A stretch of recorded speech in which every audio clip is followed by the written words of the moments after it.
Now to an Eyewitness News exclusive. If they donate it to a museum, are they really going to exhibit or sell it or not do anything with it?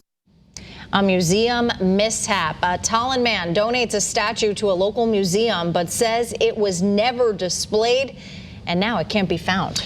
That man spoke exclusively to Channel 3 and says the statue may have even been sold. Channel 3's Matthew Campbell is live with the mobile newsroom in Windsor Locks with more on his story tonight. Matthew? Yeah, Mark and Aaron, you know, this is the New England Air Museum, and the museum was quick to respond. They say this is not how we do business, but they do admit they don't know where this statue is.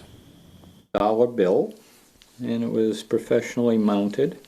Andre Archambault owns a lot of collectibles. This was Lincoln's assassination the day he was shot. But this statue of Charles Lindbergh that was passed down from his relatives had some sentimental value. The statue is a cute little thing. It's not worth a lot of money, but it was worth, you know, the opportunity to give it to the museum in honor of the people in my family that were in the service. Andre says he turned down private offers, instead opting to keep it local and showcase it for a wider audience at the New England Air Museum in Windsor Locks. And they seemed to be very interested in it, and they were doing an exhibit on Charles Lindbergh. They had one of the wings of his plane and so forth. So I said, well, I'll donate it to you folks. But 2 years passed, no exhibit. Nothing happened, and that's when I reached out to them again. This letter he got back a few weeks ago stunned him. They either lost it or sold it. Andre reached out to us, and we talked with museum director Deborah Reed, who says the miscommunication came from the previous director, who indicated the statue may be used in a future exhibit, even though there were no concrete plans for one.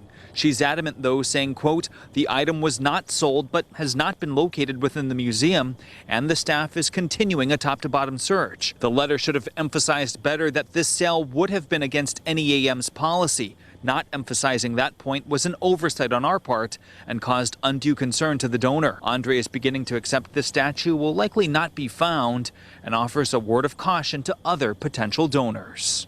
Make sure when you give it to somebody that they're actually going to do something with it in a positive way. Now, the museum did go on to say that when items are donated to them, technically and legally, it belongs to them and they can do whatever they want with it, but they still abide to ethical and moral standards. They do say when items are sold, it goes through a very detailed tracking process. That's the latest. Live here in Windsor Locks, Matthew Campbell, Channel 30 News. Yeah, it's a shame. Wow.